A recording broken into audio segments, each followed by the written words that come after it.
So it's my privilege to welcome Pierre Bracci here. He will make the third and last main speeches of the conference. Please introduce yourself. Merci beaucoup.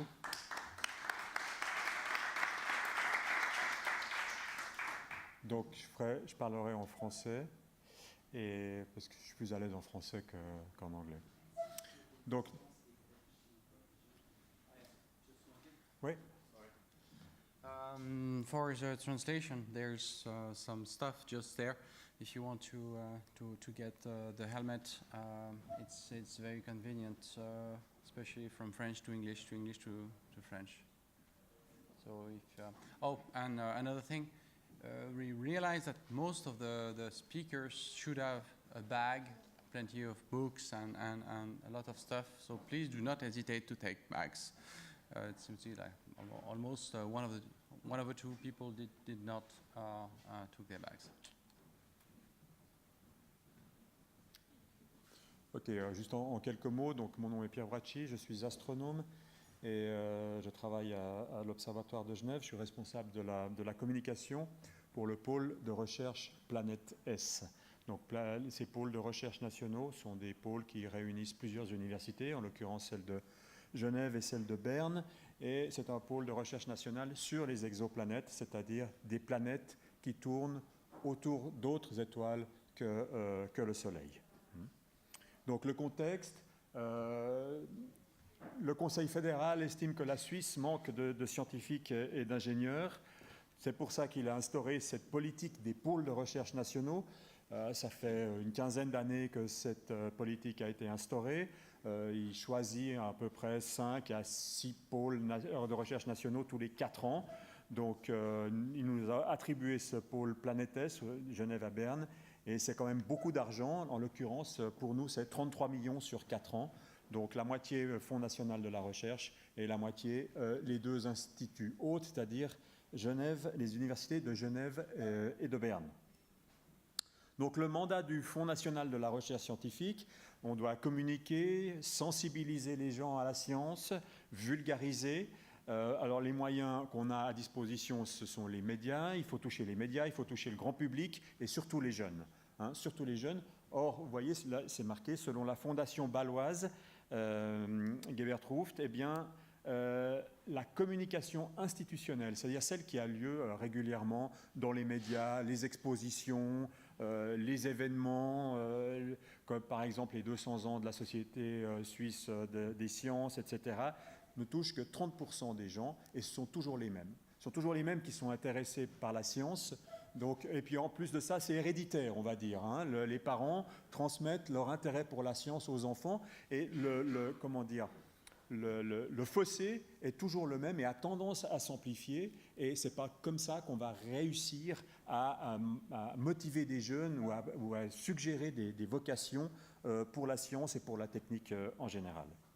Donc Planète S est à la recherche de nouveaux publics. C'est 2 projets qu'on a eus cette année. Alors le premier, donc pourquoi des nouveaux publics? Parce qu'on voudrait montrer aux jeunes que des fois la science peut dépasser la science-fiction. Alors là j'ai pris une image, celle du haut, en haut à gauche. C'est une vue d'artiste bien sûr, mais c'est un système planétaire qu'on a découvert à l'Observatoire de Genève. Donc il y a 3 étoiles.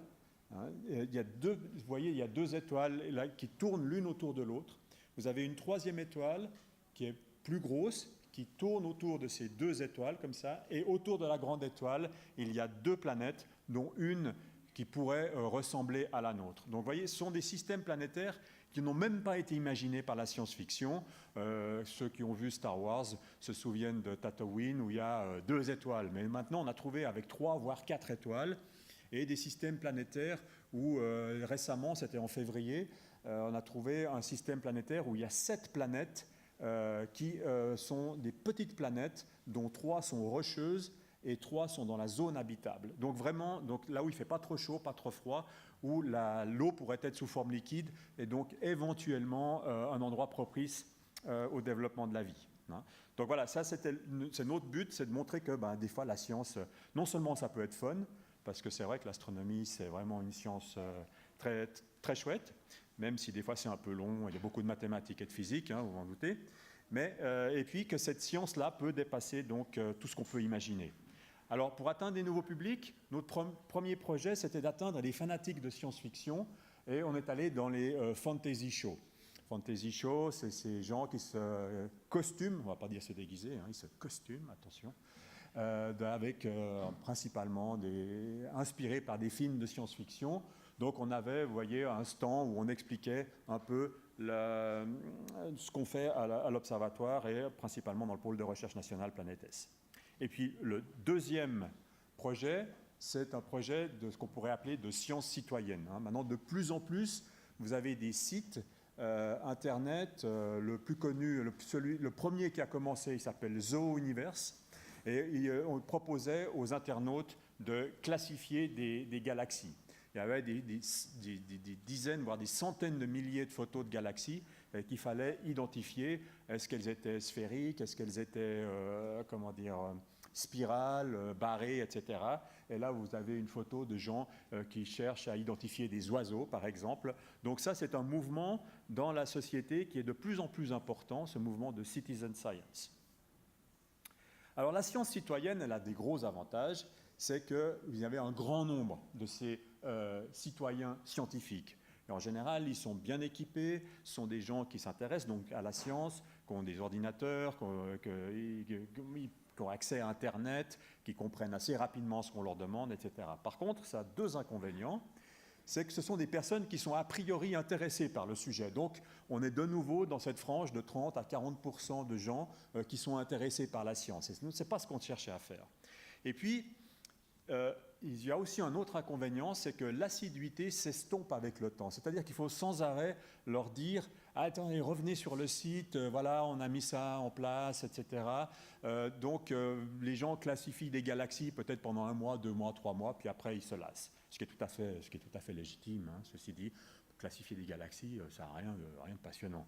Surtout si on n'a pas de retour scientifique après, ou on nous explique pourquoi, on nous explique ce qu'on a trouvé grâce à notre travail, hein, ou à notre participation. Donc, on a pris une autre optique qu'on appelait le jeu citoyen. Vous voyez venir. Là, on a toujours, dans le cas de, bon, je ne vous cache rien, on prend le jeu EVE Online, il y a beaucoup de joueurs. Hein. Le public est plutôt jeune, hein, et puis c'est un public qui n'a pas besoin, il n'y a pas besoin de le rappeler, lui dire attends, de l'assiduité elle diminue, etc. Parce que ces gens, ils sont toujours en train de jouer, ou ils jouent pendant des années, donc ils sont toujours là et il n'y a aucun effort à faire pour les rappeler. Et ces personnes sont en général passionnées de science-fiction et de science également. Donc, on a lancé le projet EVE Online. Donc, c'est un jour la petite start-up MMOS, c'est une petite start-up de Montaix, 2 personnes, un physicien et un informaticien. Vraiment, l'informaticien, c'est le roi du bidouillage, hein, c'est vraiment un gourou de l'informatique. Et puis, qui sont venus, les deux, ils sont venus une fois, un jour, à l'Observatoire, et ils m'ont dit, voilà, nous, on a un contact avec EVE Online qui aimerait introduire des vraies données astronomiques dans leur jeu pour faire un peu de la science citoyenne dans le jeu. Est-ce qu'on pourrait vous demander, à vous, l'Observatoire, à vous, astronomes professionnels, des vraies données, et puis voilà, après on s'arrange de voir comment on retire l'information s'il y a des gens qui ont trouvé quelque chose d'intéressant, etc. Alors, ils m'ont expliqué ce qu'était EVE Online. Moi, je ne connaissais pas du tout ce que c'était EVE Online. Donc, c'est 500 000 abonnés. Donc, ce sont des gens qui payent, je crois, 10 ou 15 francs par mois pour jouer à EVE Online. Et il y en a 30 000 qui sont en ligne de manière permanente. Donc, on s'est dit, là, il y a un creuset de personnes qui pourraient être intéressées par ce qu'on fait, qui est fantastique. Alors, la première réaction, elle dit « Ok, on y va. Comment on s'organise pour faire ça ?» Alors, le projet, c'était introduire des données astronomiques réelles dans ce jeu vidéo. Alors, quel genre de données astronomiques, on en parlera tout à l'heure. Et comme ça, on pouvait utiliser le grand nombre de joueurs pour analyser ces données. Et puis, le retour des analyses, le retour revenait vers nous à l'observatoire et éventuellement donc des récompenses aux découvreurs. Pour ceux qui ne connaissent pas Evenline, je vais vous donner une vague idée de ce que c'est. Le graphisme de Evenline est assez incroyable. Voilà, leur nouveau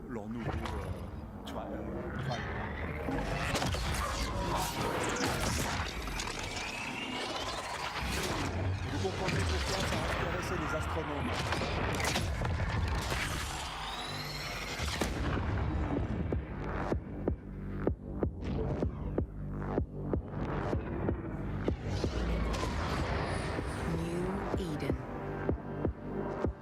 Oasis of life in an uncharted void. A galaxy where power and wealth spur humankind. Where four great empires see the fractured renaissance of man. Wielding vast fleets, they carve their ideologies into the stars.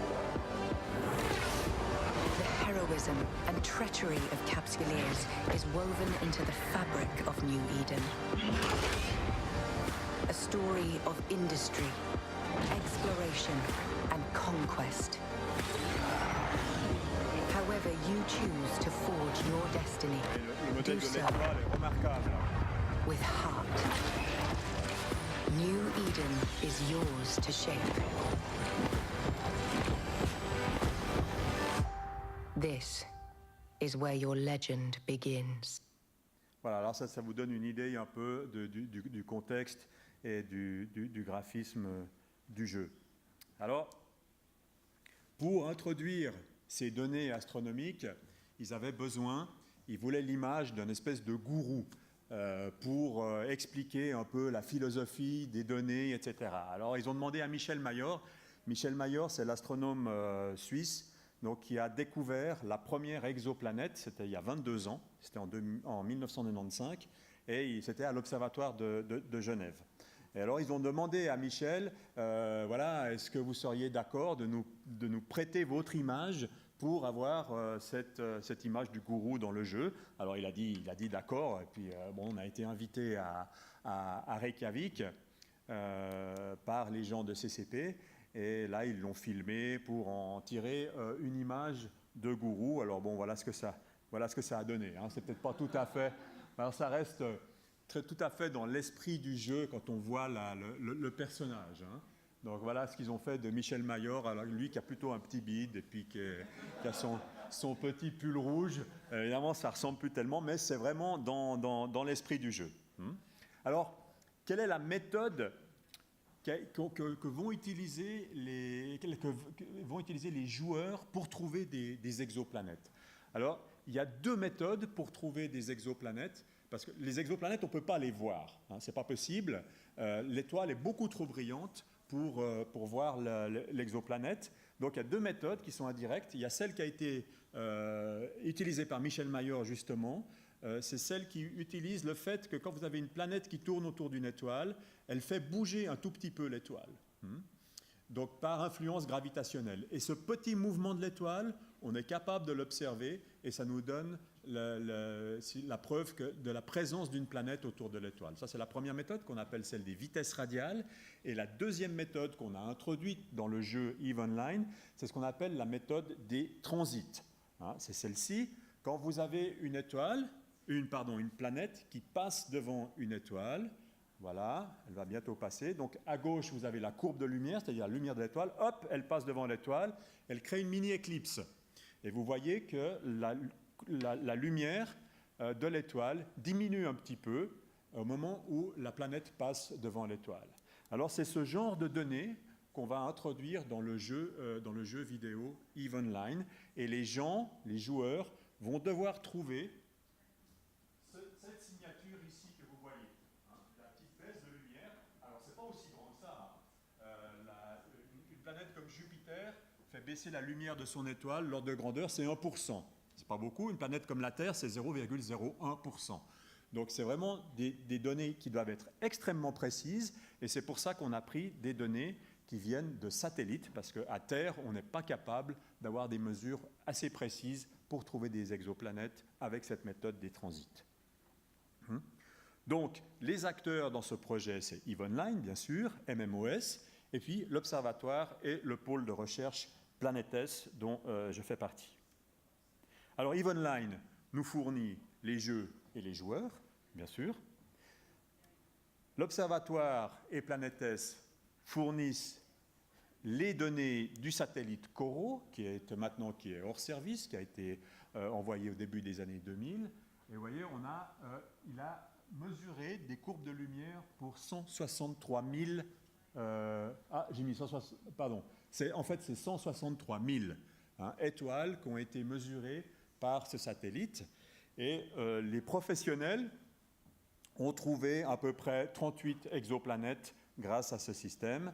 Et on pense qu'il y en a encore une dizaine, voire une quinzaine qui n'ont pas été découvertes. Et c'est ce qu'on va demander aux joueurs de EVE Online, c'est d'essayer de nous trouver des planètes qui restent encore à découvrir. Alors évidemment, ça a fait un boom fantastique chez les joueurs. Je suis allé à la FanFest de EVE Online, à Reykjavik. Ça se passe dans l'opéra de Reykjavik. Il y a 2000 joueurs qui sont là, qui viennent du monde entier. Et quand Michel Mayor a expliqué ça, ils étaient tous là, ouais, fantastique. Alors lui, il était un peu surpris, vous voyez, il avait plutôt l'habitude de donner des conférences, des parterres d'astronomes, et puis là, il y a les joueurs qui étaient, ouais, vas-y, et tout. Alors, c'est ce qui lui a fait dire, moi j'ai découvert une exoplanète, mais à Reykjavik, j'ai découvert un autre monde. C'est comme ça. En plus, ils étaient déguisés, et tout. C'était vraiment quelque chose d'assez génial. Donc, voilà, c'est les données du satellite Coro. Et MMOS a fourni l'interface pour le joueur. Alors, voilà une courbe de lumière d'une étoile qui a été un peu lissée, et on voit le transit, vous voyez, juste la courbe qui est en dessus. Ah, pardon. Il y a la traduction. Oui, excusez-moi. Donc, juste en dessus du mot fold, vous voyez une courbe de lumière qui a été... Ouais, oui, c'est aussi un autre monde, je suis d'accord avec vous. Donc voilà, ça c'est la courbe de lumière originale. Ensuite, elle est lissée par un processus informatique qui est un peu compliqué à expliquer. Et puis là, on voit très bien le passage de la planète devant l'étoile. Alors ça, c'est vraiment le cas parfait, je veux dire. C'est parce on l'a trouvé, cette planète. On va demander aux joueurs de trouver autre chose, donc ils peuvent après élargir, etc. Et ça leur donne une image du système planétaire qu'ils ont éventuellement trouvé avec la classification. Tout ça, c'est expliqué justement par le gourou Michel Mayor dans le jeu. Donc voilà. Et puis alors après, mais ça va être de la responsabilité de CCP ou de EVE Online, c'est si des joueurs trouvent des exoplanètes, alors ça va faire une pub énorme pour EVE Online, ça, il n'y a pas à douter. Pour nous aussi d'ailleurs, c'est un peu pour ça qu'on le fait. Et puis, ça peut permettre aussi à beaucoup de gens et de jeunes de savoir ce qu'on fait et puis peut-être de provoquer certaines, vocations. Alors, le lancement officiel du jeu EVE Online avec les données réelles, ça sera le 11 juillet. Donc, moi, je vous ai donné une avant-première de l'avatar de Mayor. Normalement, je ne devais pas le donner, mais bon, ça va être diffusé dans toute la presse spécialisée des jeux, etc. Et puis, il va y avoir une suite à ce projet, parce que, bon, là, on a introduit les données Coro, comme je vous ai expliqué. Il y a 163 000 étoiles.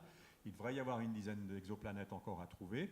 Mais il va y avoir une suite, c'est-à-dire que l'année prochaine, les Américains vont lancer un satellite qui s'appelle TESS, pour Transit Exoplanet System Satellite, un truc comme ça. Et là, eux, ils vont regarder, ils vont analyser, vous voyez, 2 millions d'étoiles qui ressemblent au Soleil.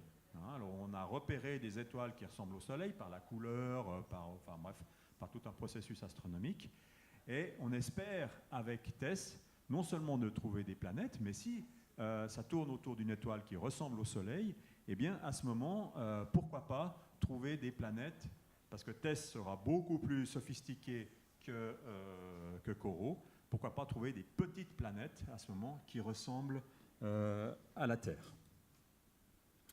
Voilà. Je vous remercie pour votre attention et je suis disponible pour les questions.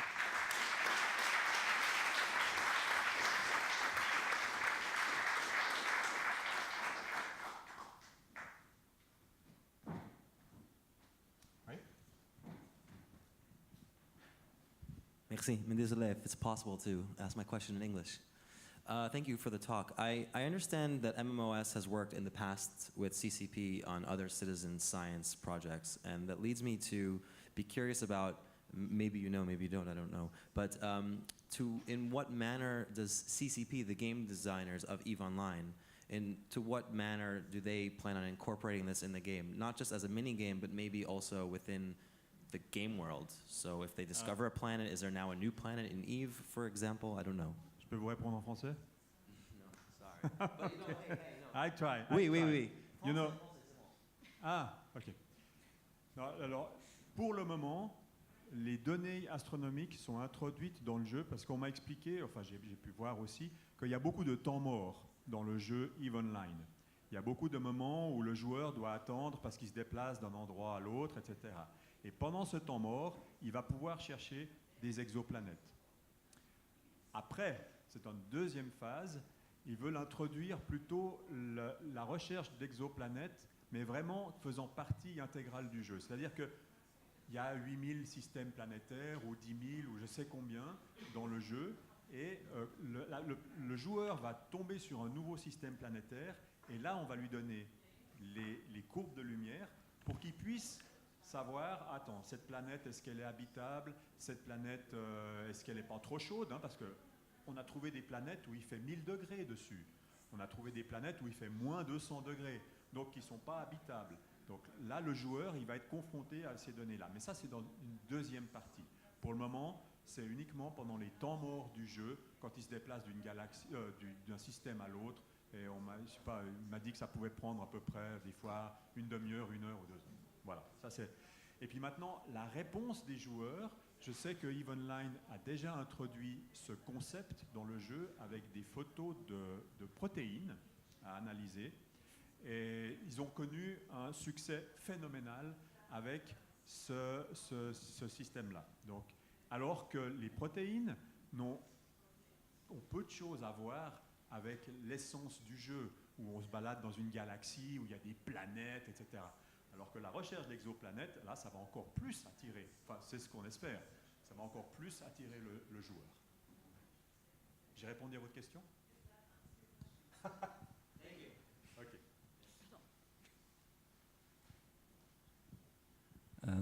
Je vais la faire en français, comme ça sera plus simple. Je sais qu'il y a d'autres jeux où ils vont carrément, pas seulement sur l'exploration du système, mais ils vont aussi sur les explorations des planètes.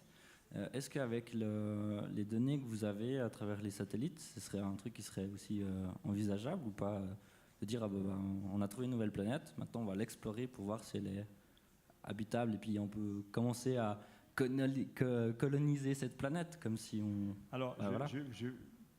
Oui, il faut savoir que l'exoplanète la plus proche qu'on ait trouvée de la Terre, elle est à 4,2 années-lumière. Ça veut dire qu'avec la fusée la plus rapide qu'on ait jamais construite, c'est-à-dire c'est la sonde Horizon qui est arrivée sur Pluton il y a 2 ans, il faudrait 40 000 ans pour arriver sur cette planète. Donc, conquérir une exoplanète avec la technologie actuelle, exclu.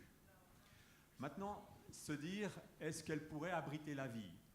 Pour qu'une planète puisse abriter la vie, la première chose, il faut qu'elle soit rocheuse. On peut mal imaginer une vie sur une planète gazeuse. Ça voudrait dire que l'être vivant, que ce soit une bactérie ou quoi que ce soit, serait attiré et serait détruit par la pression du gaz. Donc il faut une planète rocheuse. Ensuite, sur cette planète rocheuse, il faut qu'il ne fasse pas trop chaud, pas trop froid, c'est-à-dire dans la zone habitable. Ça enlève déjà beaucoup de monde. Ensuite, il faut qu'il y ait une atmosphère sur cette planète. Et puis, sur cette atmosphère, il faut qu'il y ait des gaz qui permettent la vie, c'est-à-dire principalement l'oxygène, la vapeur d'eau. Pour analyser la composition chimique d'une atmosphère, d'une exoplanète qui se situe à 20, 30, 100 années-lumière, il faut des appareils extrêmement puissants et extrêmement sophistiqués. On ne l'a pas encore. On l'aura à la fin de l'année prochaine avec le James Webb Space Telescope, qui est le successeur du télescope spatial Hubble, qui va être lancé par les Américains à la fin de l'année prochaine. Et les Européens, eux, sont en train de construire un télescope au Chili qui va faire 40 mètres de diamètre. 40 mètres de diamètre, c'est la patinoire de la Maladière. Hein, je veux dire, c'est un truc mais complètement fou. Et avec ces instruments-là, on espère pouvoir analyser la composition chimique des atmosphères.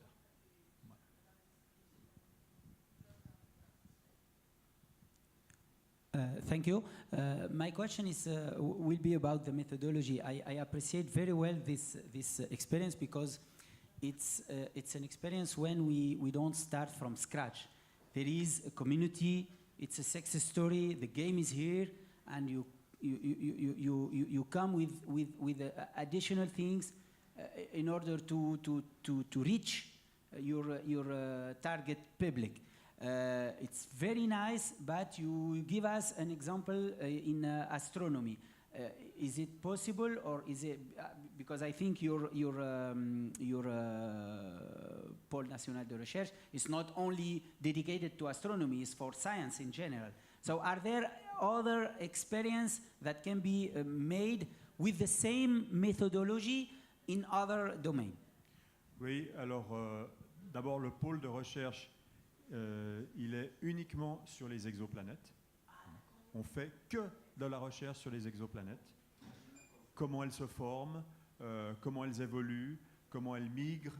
Bon, ça c'est une chose. Et la deuxième chose, c'est ce que je viens de dire, CCP a déjà fait l'expérience avec des photos de protéines, où il fallait reconnaître les protéines, il fallait classifier les protéines dans ce jeu EVE Online.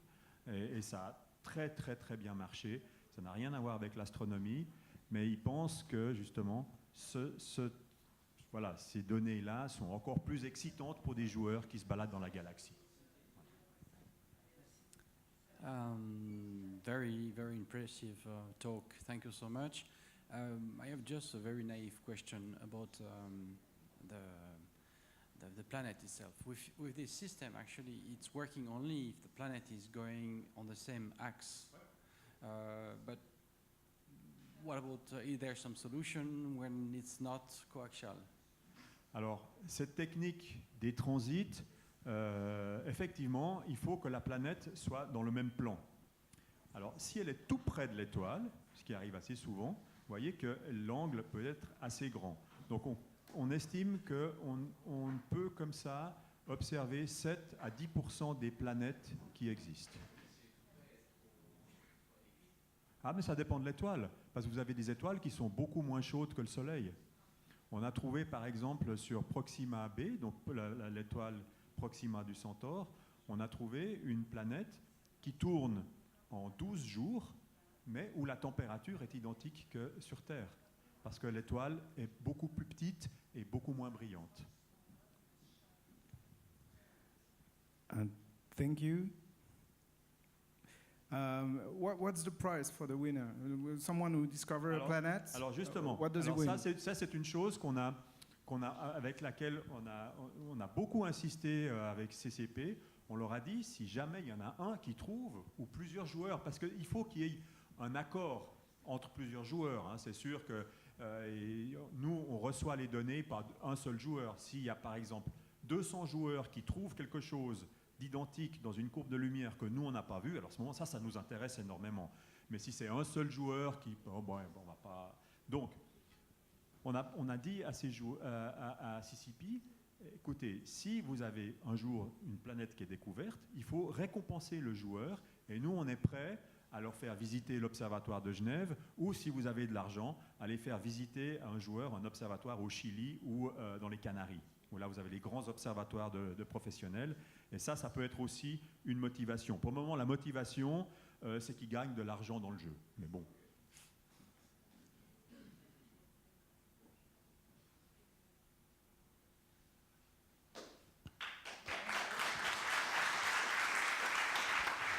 Well, thank you so much. It was really a great talk, and I'm pretty sure that we have much more idea, and maybe for including in our research or games. Thanks again, and we have a small present for you. Ah, merci. So you will Ça, be je full me of demande ce que ça peut être.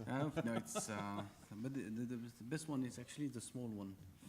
Yeah, there's a very small one that is there. C'est quoi ça? Absent, Ah, real one. wow, super. Yeah. Merci beaucoup.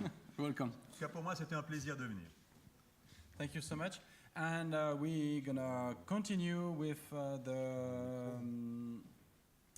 next session. I forgot. J'enlève tout comme ça, là? Ah, yeah. The next session will be presented by Yacine Rekik from the Geneva Applied University. The thing is that Philomena is very, very sorry. I just got her, and she's still in bed. And she just say hi to everyone. And bye, yeah. So the next session is politics, ecology, and economy. Thank you, Stefan. So it will be totally improvisation. But I know that this session, I'm glad to present this session dedicated to ecology, politics, economy. And you know that issues and problems in economy, ecology, politics are in general complex problems, and enhancing awareness, understanding of such problem is a big issue, a big, a nice objective, and we think that serious games can contribute to enhance awareness, to enhance understanding of problems, and of course can build cooperative construction of solution in such domain. So we will talk about that, and I'm glad to invite the first speaker. We will have 3 talks, and the first one will be Mr. Perez Urib. I think that I pronounced it well. And he will present us serious games helping to have fun in fighting deforestation. So I'm pleased to introduce you and to give you the opportunity to talk us about that. Thank you.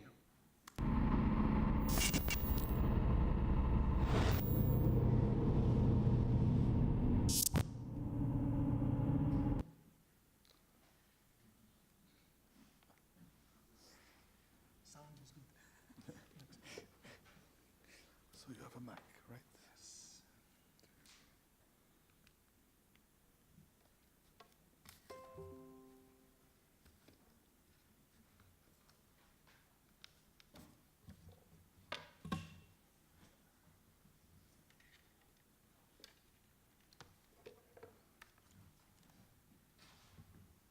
The sound.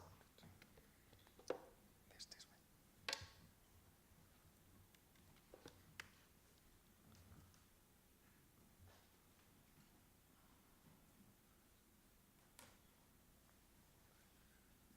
Right. So good afternoon, everybody. As I mentioned, as I was presented indeed, the title of my presentation is Forest Defenders Have Fun While Fighting Deforestation. My name is Andres Perez from the University of Applied Sciences in Canton de Vaud, 20 minutes from here. And it is going to be difficult after the previous presentation, but let me start with this provoking video from National Geographic.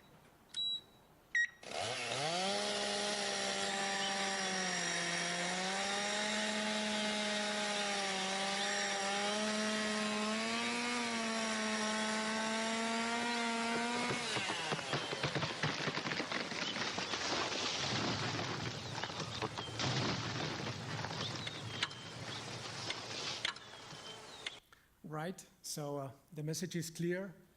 Deforestation goes on at alarming rates, and we estimate that every second there is the equivalent of a field of football which is cut down. So this is the motivation for building a monitoring system of the forest. And we can do this thanks to satellites. And we got interested in this these images provided by satellites. Here you have an image of Peru in 2012 and 2013. It corresponds to the Landsat 8 satellite, which has a resolution of 30 meters. So you can clearly see the deforestations on the right. Indeed, we started in 2006, collaborating with the International Center for Tropical Agriculture, CIAT, Nature Conservancy, and King's College.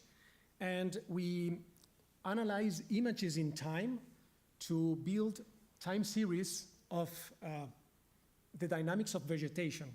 So what we do is to analyze in time every pixel of the image, and we use machine learning methods to find abrupt changes, anomalies. So as I'm showing here on the right, you see that there is a curve that goes down, which is anomalous, and we mark this as a potential deforestation. This led us to develop the first near real-time deforestation monitoring system for South America first, which was launched in the UN conference Rio 20. Well, here, near real-time means every 15 days, because these satellites provide these images every 15 days. And then we started 2 years ago to move on a pantropical area. And currently, we are able to build a deforestation, the tracking of a deforestation for the whole tropics in about 1 day. So thanks to the access to computing power and parallel systems and so on. This is the equivalent of dealing with images of 1 billion pixels, to give you an insight of the amount of computation needed. But this method is somehow unsupervised. The system automatically tells you, here we expect that there is something wrong, there is an abrupt change, so it might be a deforestation, but we are not sure 100% that it is really a deforestation. By the way, dealing with satellite images is quite complex because of clouds. So we need a system for validating these detections. And that was the motivation for building a game. So the idea to crowdsource this validation via a video game. So this game is called Forest Defenders. We didn't have resources like in Geneva. This is the result of a master project in our school by Grégoire Aubert in 2014. So this is the game. Yeah, it's starting. So first we show an image which is randomly chosen from a server. You can see the same place in 2 different years, or maybe separated at least 6 months. And in this case, this is a very clear example. You can see the deforestation. The dark green becomes clear green, light green, sorry. And the user, the gamer, has to find these differences because they are going to be important for the following phase. So the following phase is a tower defense game. So if the user marked a deforestation site that we knew it was a deforestation, we give some bonus. So it will be able to more easily fight the enemies. And if it is if the player just selects any place in the image, it is penalized. And for instance, you will see that the enemies disappear when they go to the phantom logo there. They disappear, so they are not touched by the towers. So now it's a game like a tower defense, classical tower defense game. You have different sort of cannons and you have different sort of enemies, and you try to defend your forest.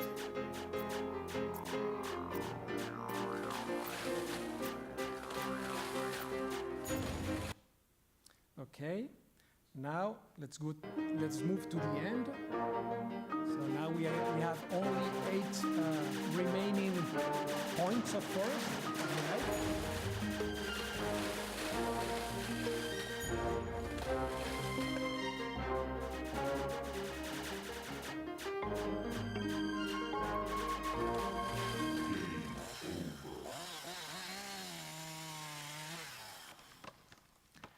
Right, so that's the game. The rationale behind is that regions that were detected by our unsupervised software and that are tagged by the users, many users we expect, if they are not tagged indeed, that might indicate false positives. If there are regions that are selected by the gamers but we didn't detect it beforehand, that might tell that they are false negatives. So in both cases, we can have information that will lead us to focus on these regions and analyze the data. Well, the truth is that so far, the game has only been used in our school, at this International Center for Tropical Agriculture, and at King's College during open door days of the universities. We haven't so far disseminated the software in the game. We started last year to build a new game, Forest Defenders 2. This time what we want is to label images to train deep networks that will make the detection of deforestation with these labels given by humans. Thank you very much.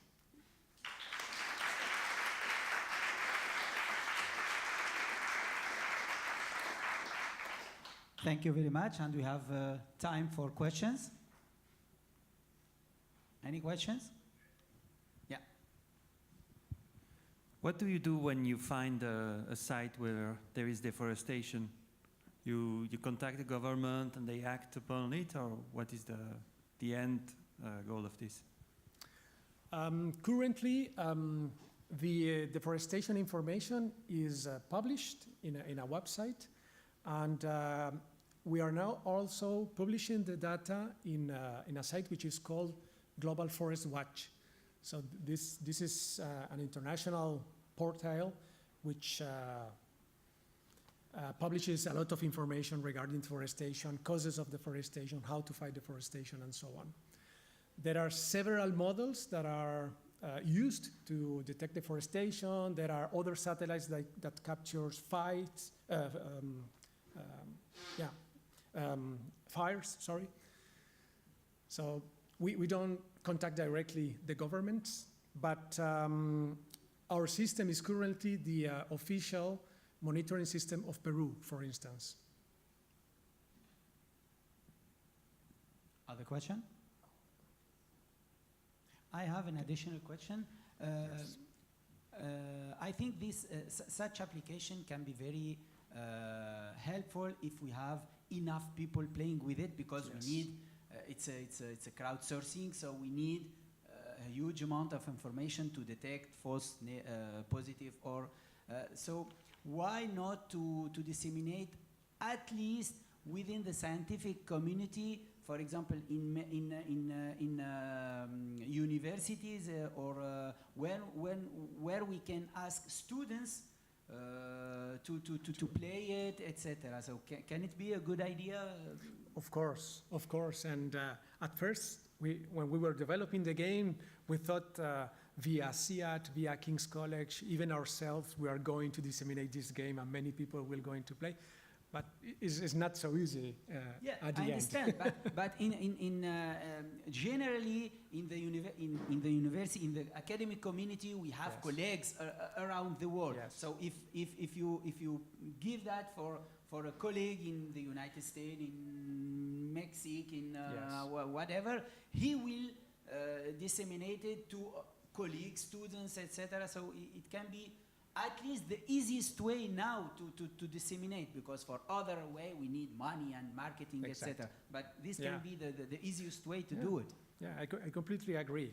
And Yeah, it was announced in different websites and blogs and so on to motivate people to contribute. But I have to confess that there hasn't been really a lot of people that have contributed yet. It's always difficult. Yeah. Another question. Have you tried to adapt the system to other latitude forests? Because my concern is if we take into account the seasonal changes, it must be far more difficult to discriminate between deforestation and seasonal changes. Have you tried to adapt the system to Europe or Scandinavia or whatever? There is already differences in the tropical area. If we analyze the data of the south of South America, it's different than the Amazon part, or even in the African region, there are other phenomena that arise. So we build multiple models according to the regions to be able to cope with these differences. Yeah.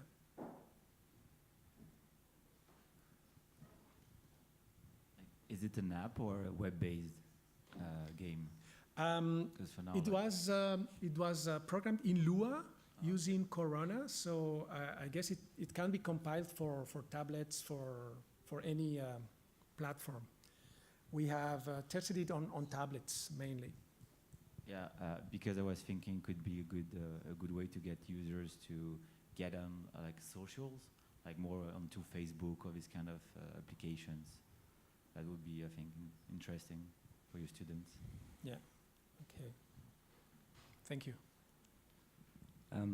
Another suggestion maybe to promote and to have enough people who play to this game to found the problem is maybe introduce it in competition. You know, for example, Paulina at TPFL, you have a lot of people here, and you have a small competition, and it can be also a good thing to do. To have enough people to play to it, to attack the problem in this way. Yeah, that's true. Thank you. Other questions?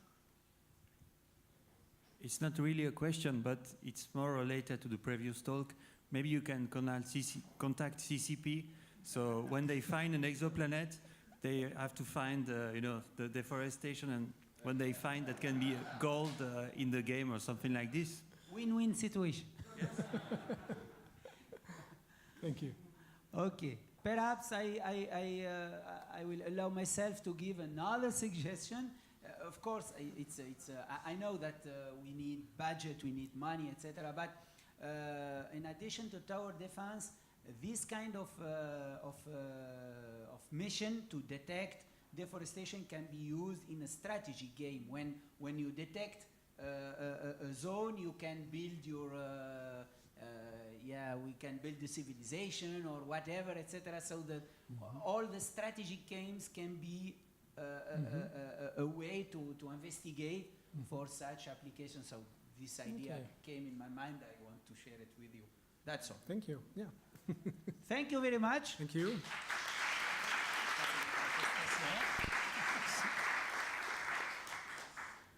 Okay, thank you again. And now the second talk, we will have an industrial point of view of using serious games. So I will not say more than that, but I'm pleased to invite Mr. Gérald Chambon to present us this experience in collaboration with HashiArc, I think. Thank you. Je passe. T'as autre chose pour celui-là? Ça, c'est bon? Merci. J'ai pas besoin du son. Tu vois, je peux me bloquer là. Je sais pas si je reste. Tu peux pas te loguer, plugger. Ah, plugger. Je crois que j'ai plus de batterie.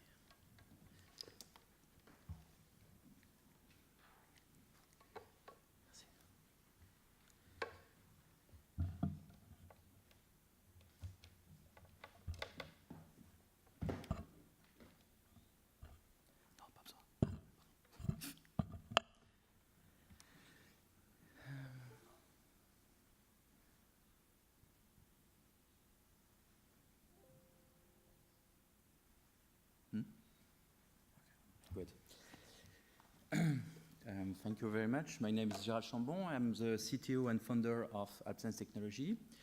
And we talk about deep fryers and gamification. AdSense is a Swiss private company founded in Lausanne in 2003, and it's a spin-off of the Swiss Federal Institute of Technology, EPFL. And now we join the group Röger. The purpose of my company is to develop innovative technologies for food safety and quick service restaurant and restaurant application.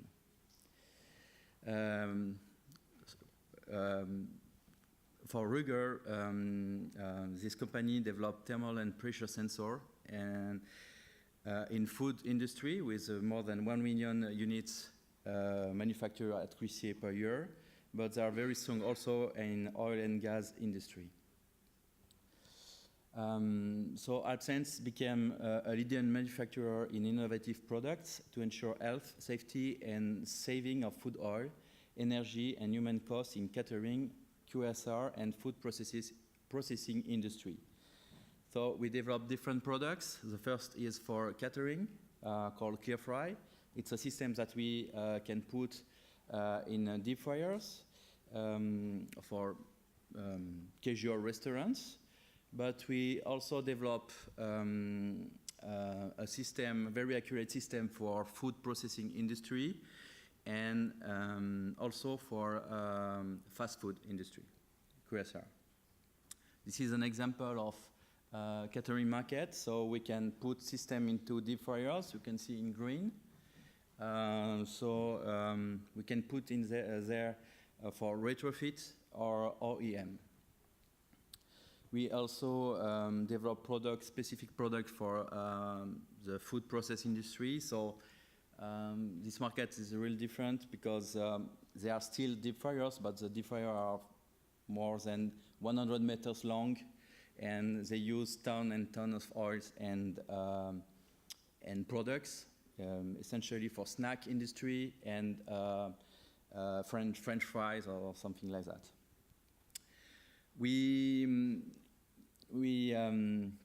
We developed for the worldwide leader in quick service restaurant, Henny Penny, systems that you can see there. This sensor that can be included into this deep fryer. This is an example. So we signed also with McDonald's 4 months ago, but we also developed this kind of application for other deep fryer manufacturer and also fast food industry, notably in the US domestic market, like Wendy's or chicken fillet.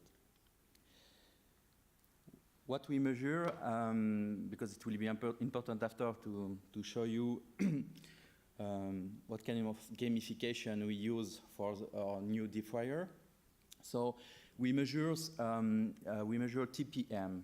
TPM are total polar materials or total polar compounds. They are molecules formed through hydrolysis, oxidation, and polymerization reaction with polarity.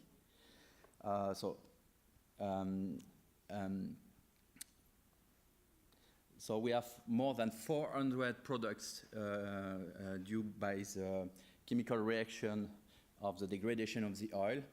But we can talk about it, why we choose this compound and not other one. We can call about ethics and also ethics and also money.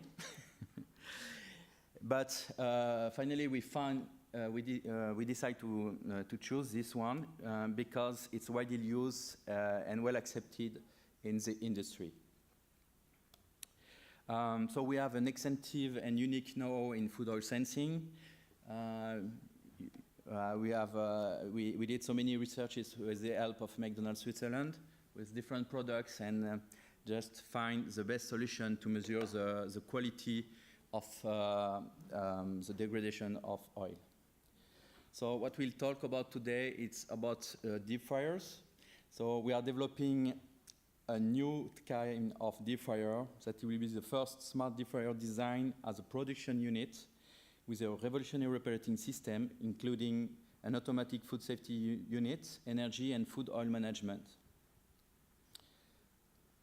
The question is why, okay, we have deep fryers and why can we use gamification? In fact, we thought and defined that it will be a great instrument to motivate final users to optimize savings, food management, energy with turn on and off guideline, to reduce food safety risk, and to reduce the carbon footprint. This is a good example where is the target and when we can achieve it with also the gamification. So the main problem today in the restoration is you have a question is you have to change the oil, but when? So the regulations say you have to change the oil like 27% of total polar or TPM.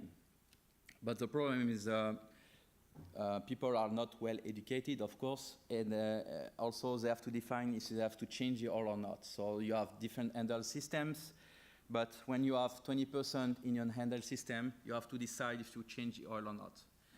So you know that you have to change at 25%, but 20% is for people, some people, too close for 25, and for other people it's far.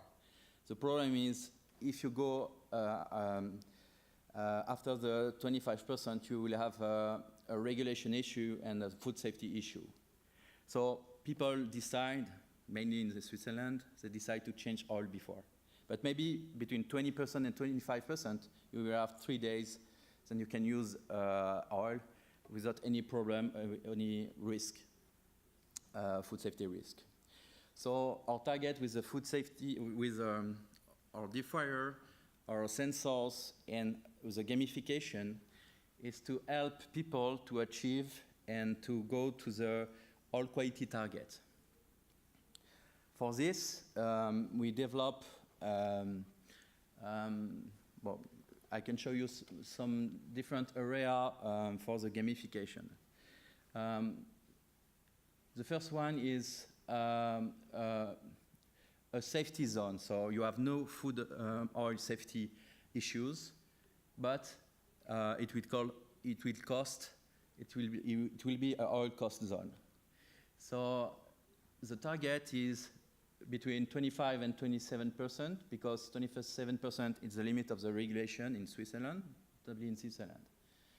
So that's why we adapt the points and we define different, to define a ranking for people, to motivate people to change oil in this area, not after, because it became dangerous for clients, customers, but not before, because of course you're losing money, and also it's not good for the nature, because. So we define these 3 zones, and with the help of the gamification,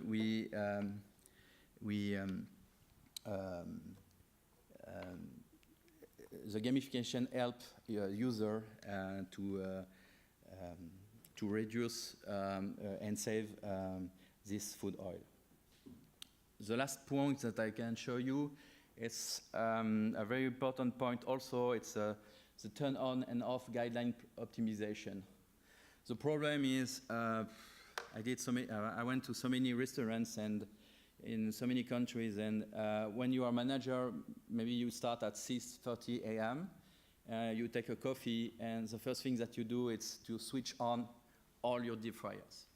But your deep fryers are very energy consuming, very, very. Maybe the most with the oven. And your first client will be at 11 a.m. So it's a nonsense to open it, but for the manager, he doesn't want to forget to switch on the deep fryers and everything, so we will do it. And the second point is, if he do it, or if he'll do it at 6 a.m. or at 8, nobody will see that. So with our system, manually you can decide when you can turn on and switch off or stand by your deep fryers, but our deep fryer will learn it, And also, we will help and support the user to do something by themselves. So if after, I don't know, 2 a.m., you can see that maybe here, okay, you have to turn off at 2:30 p.m., but maybe you have no clients. If the user will switch off before, he will earn much more points for the ranking. So finally, you can see here the difference that we have with an optimized, if we optimize the energy consumption of a deep fryer. So this is the zone where, so this is the morning, and if only you switch off or switch on 30 minutes, you will save $600 per year. So this is very important for restaurant, and also this is a chain of cost, because this is not only energy cost. We talk about carbon footprints, and also you will use more air conditioning. You will also degrade your oil for nothing. And so this is okay. So we can save there, also here. So sometimes some restaurants would like to fry French fries for the first batch, and after stop it. So that's why we optimize also the fact that after 30 minutes they have to switch off, and after that you have the rush of noon, and the switch off session after the rush. Okay, thank you very much.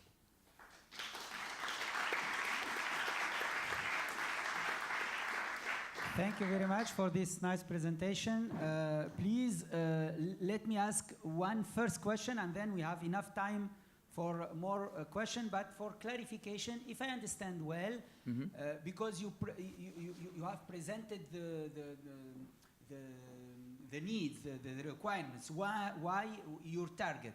But I didn't understand well the gamification process. So if I understand, you have decided to give scores depending on the practice of the employee, and you give good marks and bad marks, something like this. Exactly, correct. Okay. Yes. Okay. And the idea is to make a kind of rewards if you have good practice and bad results. Yes. Absolutely. The purpose also is to give to a food chain, a tool to award people that do and optimize the production. Okay, very nice. This was important for me to clarify, and now we are open for more questions. Yeah.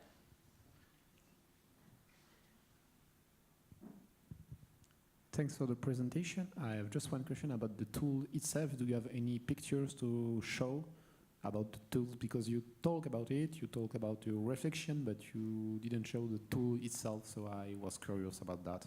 Yeah. I'm sorry, I don't have enough. I don't have this kind of pictures now. We talk about principle. We develop this project with the help of the City High. And we are finishing it, but we have to finish the user interface. Okay. So this is the background, but the background is okay. But now we have defined a good user interface. So the project is still in progress? Yes. Okay. Yes, it is. And anyway, we are actually working together. So the project is almost finished. So we could have shown you plenty of stuff, but sorry guys, it's not possible to show any confidentiality. Yeah. Okay.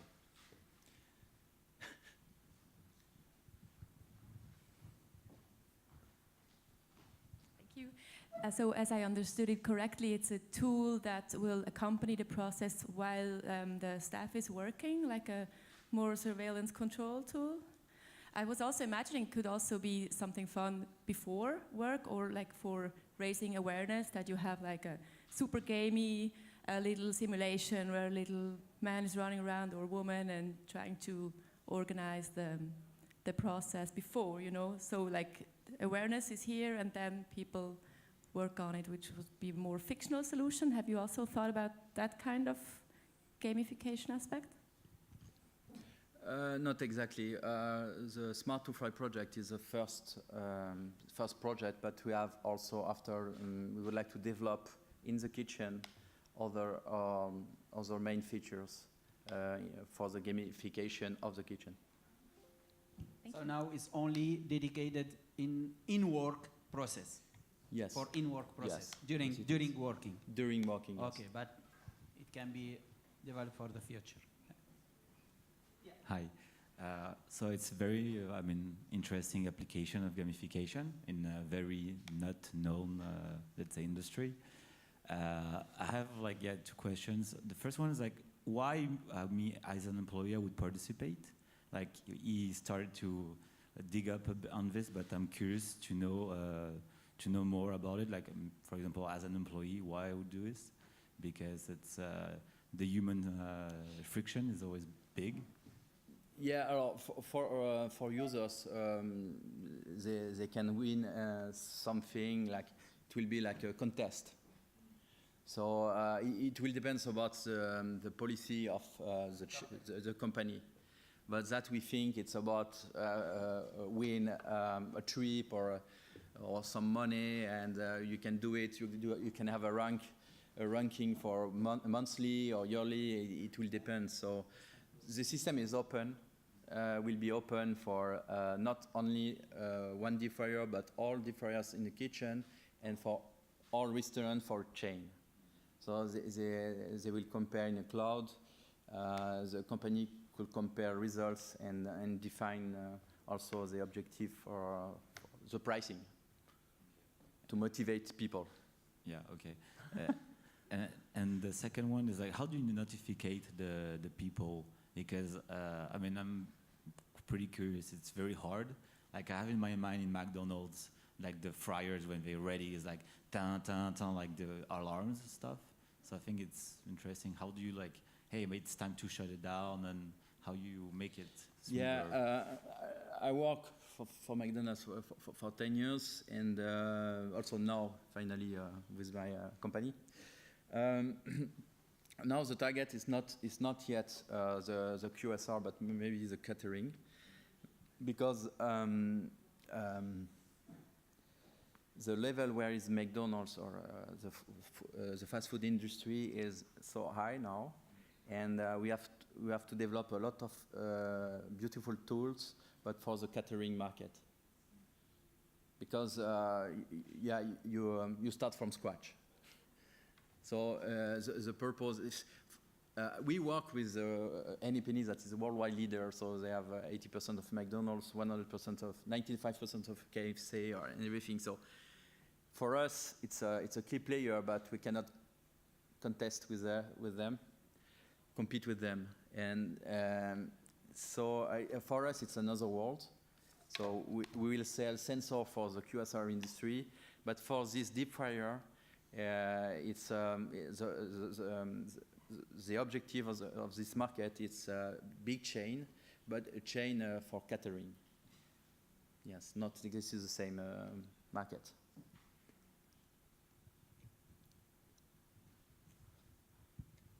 Just one, adding a little comment also. When Gerald said that there was quite a large amount of waste of energy. But it's huge.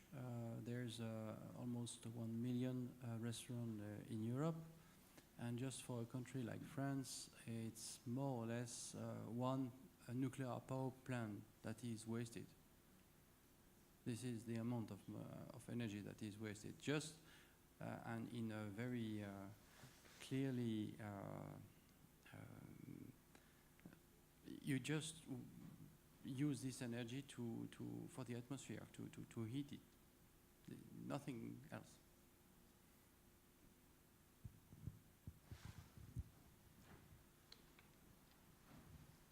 So I have a question about, in this sense, did you identify other potential think to optimize Yeah. in kitchen, or do you have already thinking about other product or other gamification, serious game about this aspect? Yes. In fact, it will be the first door for us to go to the kitchen, and the second big step will be ovens, because they are also energy consuming. But yeah, the purpose is to have a standard and to motivate all people for all the kitchen. Yes, but yes, for us it will take. It's pretty long. So I created this company in 2003 with a clear fry sensor, and I signed a worldwide contract with Henny Penny and McDonald's 6 months ago.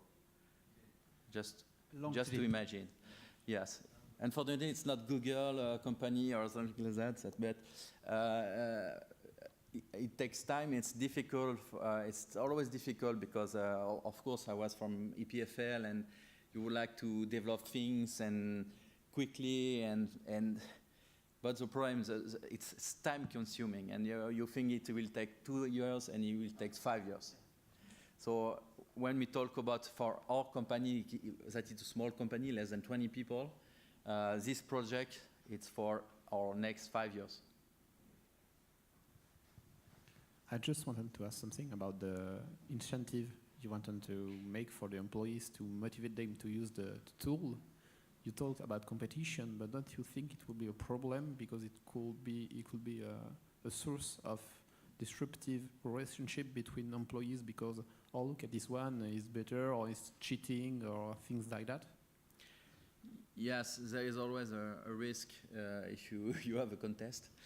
And yes, that we need to do now. It's test the system in real life, and yes, see what's happened with employee, with also managers, and see what will happen. Yes, of course. But if I can add something, this practice exists already. We have the bestseller, the best, etc. every month, and it's also a question of competition with its side effects. So yeah, it's a global question about side effects of competition.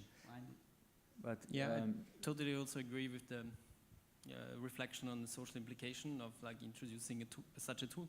But I was wondering if you're also thought or already maybe planning actually more like an assistive technology that actually to indicate employees, okay, now it's the best time, based on like data you get through your smart devices. Assisting. Yeah, I'm sorry because I didn't show I couldn't show all our features, but in fact the deep fryer will be semi or totally automatic, and we help the user and say, yeah, now it's 2 p.m. Please, if you don't push a button, something like that, I will switch off.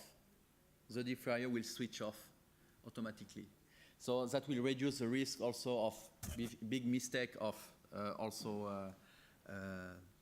people.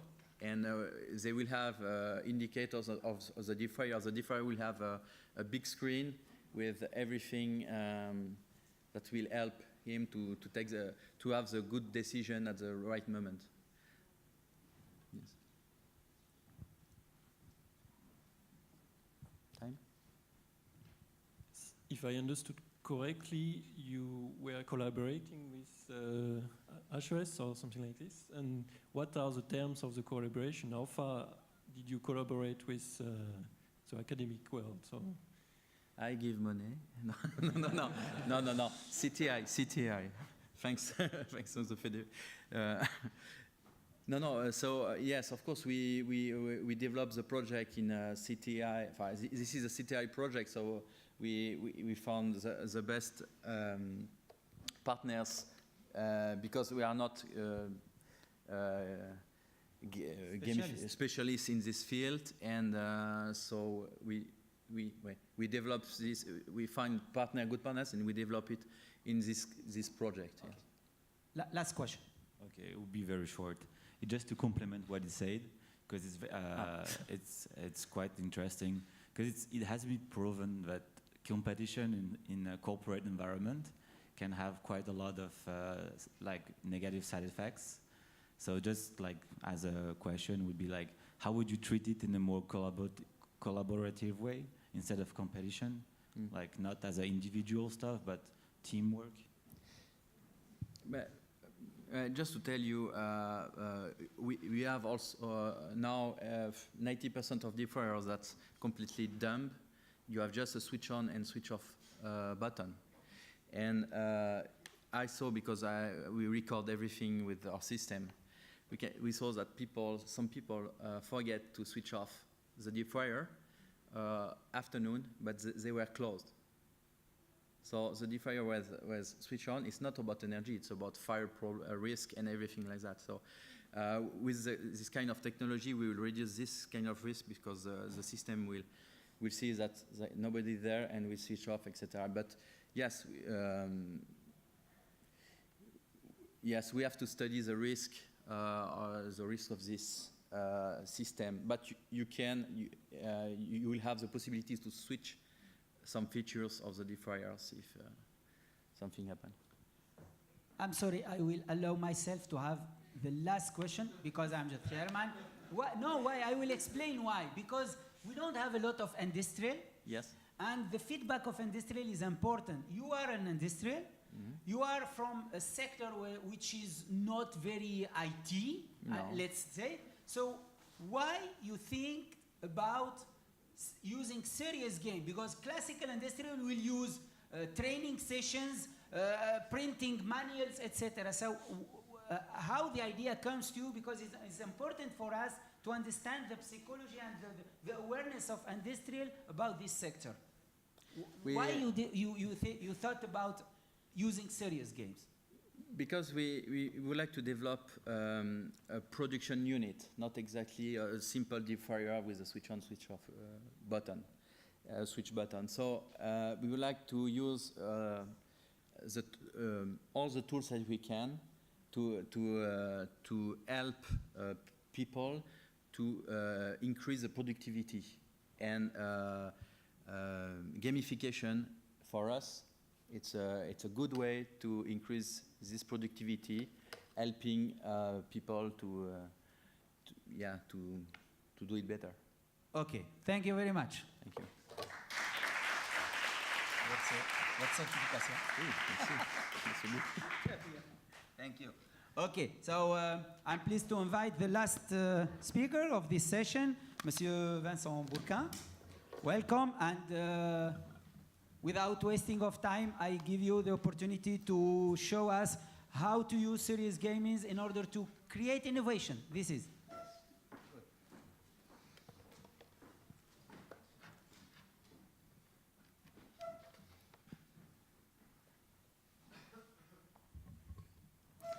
Ladies and gentlemen, good afternoon.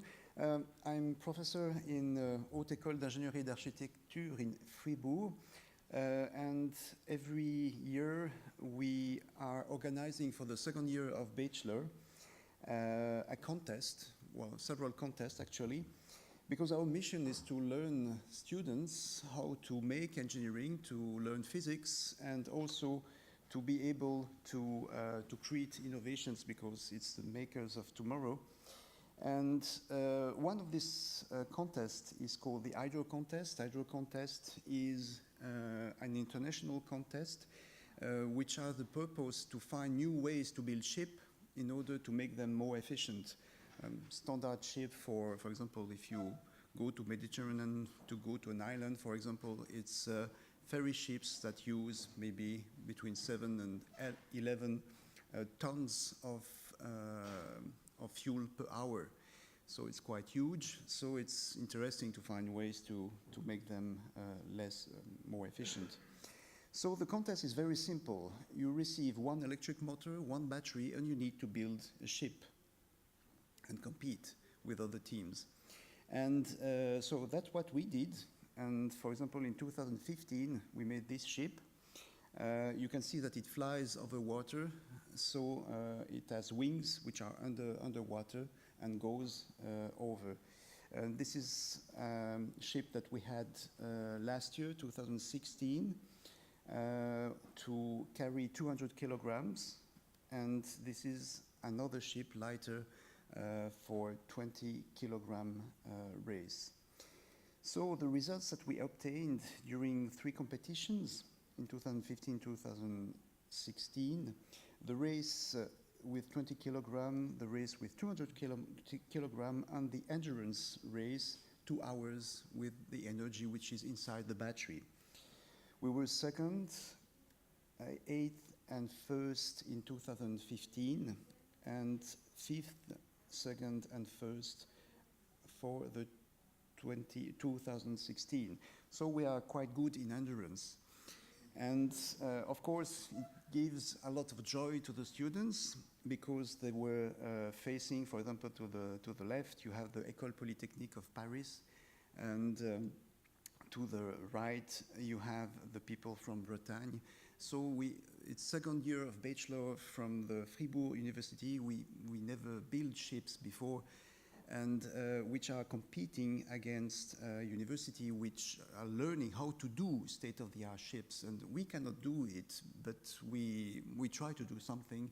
And so they are obliged to, our students are, it's necessary for them to find good tricks in order to make good place to this competition, which necessitates a lot of work and testing, of course. So the fundamental in this aspect is really the team, and the team, we can describe it in this type of contest as a social network of action. Action because they need to work, they need to think, so really they need to, it's very active. It's a network because they have links, they need to create links between them, and it's social because we're human and we need some social interactions in order to go further and to go beyond what every individual can do. The team values, there is a lot of values that needs to be put inside the team in order so that it works good. I will just give you the most important, according to our experience, is really the commitment to the goal. The goal needs to be defined. They need to define a strategy, what we will do this year to win the race. And everybody must agree to it, and they have to follow the same role, so same goal. Each member needs to take responsibility, and we always try to avoid people that are waiting for somebody to finish something or waiting for an order to make something. We really learn them to be responsible, to take responsibility in the project and to go forward. Very important is flat and agile organization. So we change the structure of organization. Of course, there is always a team manager, but according to the phase, we let the most talented people take the lead to operate efficiently one phase of the project. So we have something very agile. We fit the organization to the problem. So the organization can change from one problem to the other. And the other aspect is prototyping. It's second year of bachelor. They don't know the physics to make a ship. It's not possible to learn them properly this. So in 1 year, they need to understand what is a ship, how it works, and to make it better to win the competition. So they need to make prototyping, and they learn by doing it. Understanding and focusing, this is a really important aspect. It's winning, which means just finishing ahead. It's not to have the best ship. And that's very important. We never had the best ship, actually, but it was the one that finished the race and in proper conditions. And even one time we went full speed inside the, the pilot did not have a lot of experience with the new ship, and so he went at 25 kilometers per hour on the pontoon where the people were, and it makes a lot of noise. And since they didn't have all the knowledge to to put just enough carbon fiber which is necessary. They put a lot more, so the ship did not sink, and so they were able to repair it, and 20 minutes later they were back into the competition, and they go forward. Another aspect is a mathematical theorem. The theorem of Bellman is a sum of optimized subsystems does not make an optimized system. So fortunately, it works because we don't have the best motors, but we need to use this motor. And the team is part of the system because it's something very important. A system is not only hardware, it's not only software, it's also people. And you need to integrate this into the whole. And one winner and many losers, of course. You have noticed that we are often second, and the second is the first of the losers. But all people can win knowledge and experience from the project, and also from observing what is important, what the other teams have done. Here you can see all the teams together, so you can see that they behave as gentlemen. And there is actually a very good exchange and very good atmosphere with all the other teams, and it's not a bad competition. It's really an open competition, and people are fair and are helping each other to make the best of each ideas, each ship that has been done. So sharing and laughing is also very important in such a contest. It's hard work, so if you don't have a good mood, it's difficult to go forward. And finally, what brings this competition to students? First is self-confidence, and that's really a very, very important topic because when they have self-confidence, they can really try. And the more they try, the more they succeed. And so that's the very first goal that we have is to bring self-confidence, so to bring them the tools and the methodologies to address problems in order to go forward.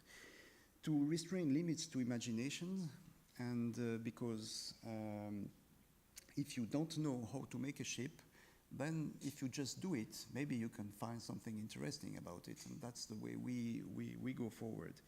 It's also a teamwork experience, and that's one of the most important results of the contest. And it's also positive stress in a positive environment. We know that there will be only one winner, but we know also that the best we can do is to make the best out of the ship, out of the ideas that we had. So from the contest to efficient R&D, well, it should be about the same, because we need to innovate in a company. So we need to have this imagination, this teamwork, this trying to make the best out of what we can. So essentially, it's a good exercise to make R&D in the future for the students. And innovation is defined by Schumpeter as invention plus commerce. So essentially, they will need to work models with performance and cost. And actually, they already do it for the contest because we don't have an unlimited budget to make it. We are not a Formula One racing team. So they need to make something cost efficient. In 2017, you can come and support us in September in the city of Saint-Tropez in France. It's in 65 days. Where the competition will be held.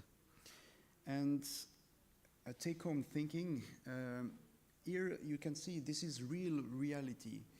And now we are building, in the last 2 or 3 years, we start to build models, physical models, to help us in the process of first learning how it behaves and learning the physics behind. And so we go to virtual reality, but we know that this virtual reality is only one part of the problem, because you have all the second-order physics problems that you need to handle. And actually, one force that we have now, since we asked them to experiment immediately with the ship of last year, they see all these second-order phenomena, so they feel it, they observe it. And so many of these real phenomena are difficult to model and to bring to virtualization. So we need to have this interaction from reality to virtualization and back to reality in order to make the process efficient. And if you don't like water, also in September this year, in Fribourg, we also host another competition, which is a gas balloon contest, and we also work in these topics.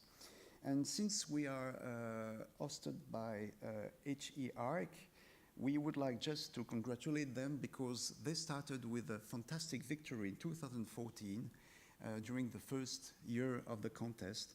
And this year, actually, we failed early with our ships.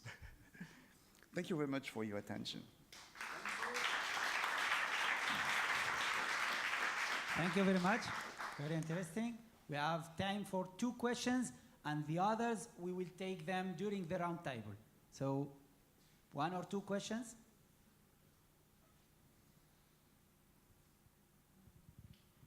No question. It was very clear. Okay, I have a question. I will come back to your conclusion. This relationship between virtuality and reality. We know that simulation is always an approximation. It's not. It's not. But do you have some tools or using I don't know game or learning tools? Using virtual reality simulation, etc., to help these people in a short time to acquire a huge volume of knowledge in order to get this good ranking. So what is the magical formula you apply? Well, essentially now we focused on team building and sharing experience from one team to the other. So it's and we start building the virtual reality tools in order to make simulations of the behavior, so that they can see how different design will behave on future. But now they really work on hardware first and get knowledge from observation. But we really see the advantages of this approach, not only for the teams, but also for all the students.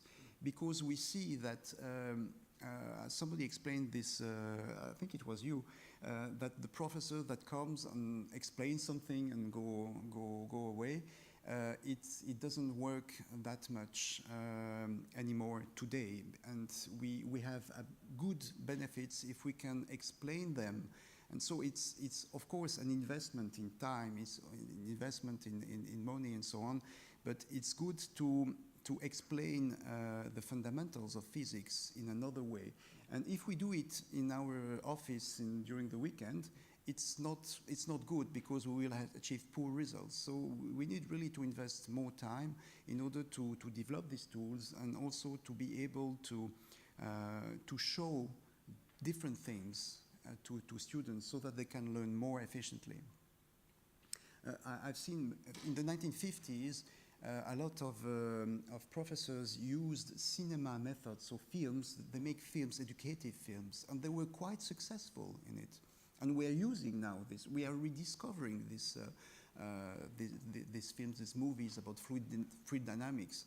If you want to learn fluid dynamics with equations, forget it. It means nothing. Exactly. So we are rediscovering it, and we can push one step forward by making them in a virtual world with computer science and with specialists in designing games. Really, that would be fantastic. Very nice. Thank you very much for sharing this experience with us. I'm glad to give you your certification. Thank you very much. Thank you. And now I invite all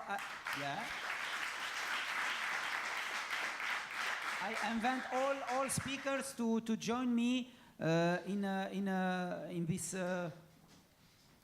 I don't know if is it the last round table or the speakers of this session or the next session. And the next session also. Speaker of the next section are also invited to join me, and during quarter an hour we will try to discuss about an ethical problem, ethical issue, which is the following. So the idea is that serious games are mainly used for sensibilization, for awareness, etc. And this sector,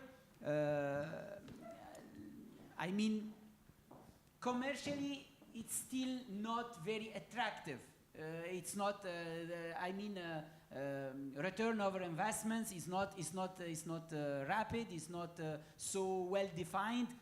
For the society, it's okay. For government, it's okay. But for industrial, it's not as tangible as that. So my question is that how can we find and find money to finance all these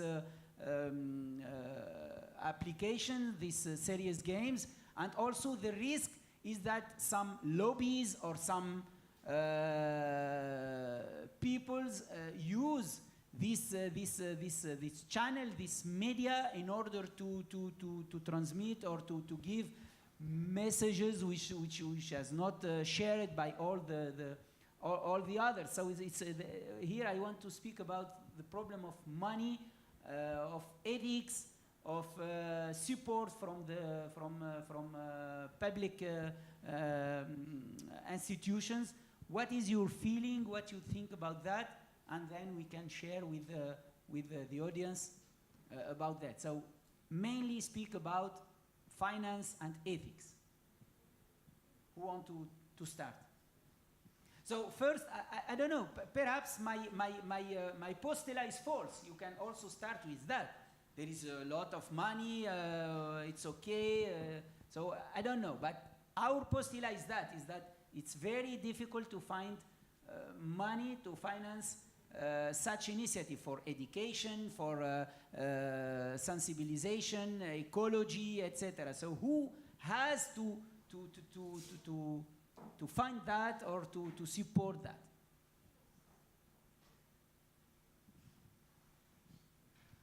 Okay, well, just thinking about it, I think a lot of money is used every day to give us messages on what we should buy, what we should, and so on. So marketing is really formatting and using these channels of communications well, in this field you have this. And of course, if you can play game, and maybe you can attract some money by this way, but of course it's good to what you say, you have money and ethics, because you may try to give message that are contrary to the one that will pay for it, so it's going to, you may have conflict of interest there. But but I think it's essential to see what is the benefit of it and who will use this, and to try to gather money from where it comes. It may be also from not only from industry, but maybe from arts or from other sectors.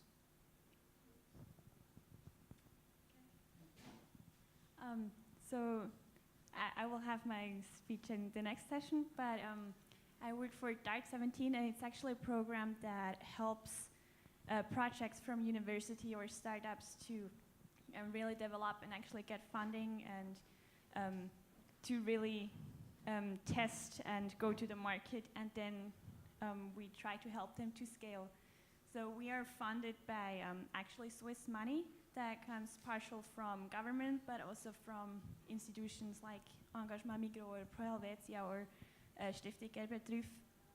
So from different institutions, and they want to push the Swiss innovation and push the industry further, and they give us some of their money, and then we bring the projects to Silicon Valley, where they really can test their projects without the pressure of having to produce and getting the money right back in. So we try to give them the environment for really to test and to be creative. And then we connect them to investors from our network within in Silicon Valley or here. So we try to use our network to match specific projects to specific investors in their sector, but first giving them the environment of not having the financial pressure, and then connecting them to the industry, if that makes sense. Yes, as a teacher, I can bring some information from the educational world in Canton de Vaud, by example. I think we have to contact the Department of Education because there is where people decide what are the studies plan and which educational tools we can use in the classroom, in the school, and then the decision come under to the application. So for the decision progress, where we can bring money for project also, it have to come by political decisions. Top-down. It's still top-down. And there could be maybe proposition from the down to the top. For example, with pilot school who test something, and the idea could come from top to down, and so it's possible too, but we have to present something maybe concrete or that bring enough motivation to justify the dispense of money and so. Okay, but can I add a little question? Do you think that there is enough awareness in these top-level decision layers about this topic, about the benefits of that? Are there aware? Are they listening, or you have to make a big effort to get something?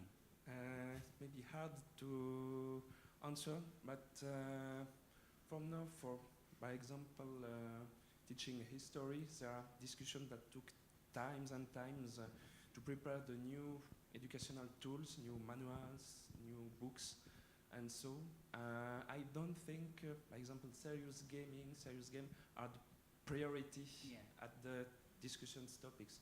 Maybe there are some proposition in that case, but I don't think it's the main topic, the main priority. Okay, so it still be considered as emerging technology, but not a main channel for education. Okay, thank you. From my perspective, my pattern. Thank you. Yeah, I will also have the talk in the next session. I'm Mela. I'm from Zurich University of the Arts, the game design education, and we have been doing a lot of game design projects in the last 10 years, and funding is always a really hard question. I know there is a lot of awareness there, especially big projects we got from universities or ETH or technology centers. And I think awareness is there, and there's a lot of expectations about the knowledge. How expensive it is to make a really good serious game is not there yet. And we do a lot of work in explaining what it all needs to make a great game. And of course, there are always different cultures of institutions and of expectations, so there's always a big negotiation. And Yeah, thank you. I'm very interested about the point of view of industrial. Yeah, I'm sorry. So I'm coming back to our industrial in order to have an idea about what do you think about the industrial sector. Are there a real awareness about this potential of using serious gaming simulation within working process, within classical industrial sectors, or we are at the really beginning of the story? I had exactly the same problem when I start my company, and I would like to convince, because we have to convince industrial partners and when I start my company, I would like to find a solution for the food oil quality, but I didn't know if it was what I have to detect. and what kind of apparatus, instrument I can use it for detection. And I start to early to talk with not industrial but with potential partners and clients. And so we have more than 400 products that we can detect for the degradation. And I start to talk with people, and I knew that if I would like to go to this ways, to the free fatty acids, to acrylamides or everything like that, I want success. It will be impossible because they don't want to think and to understand and to think and talk about this. It was taboo. It was about health. So finally, I found another way to find something that can be accepted by the client and that we can develop and that will be innovative. And another thing also is when you start in the deep fryer industry, they are so conservative. Yeah. So, and still now. So we have to fight, convince day after day that you have a good solution, and that so that I will say that you have we have to convince and find the way with your partner. And at the beginning, when I started the project with our partner, he convinced me that serious games and gamification can help me to develop the product, and he convinced me, and we did this project, and now we have a product. We have time for more one or two questions. Stefan? Well, actually, it was not really a question. It was just a comment. Thank you very much, Gerald, for this great adventure we had together the last couple of years. Just for thanking. Yes. Yeah. So, okay. Are there any additional questions? Okay. So it will be the word of the end. I thank you. I thank all of you.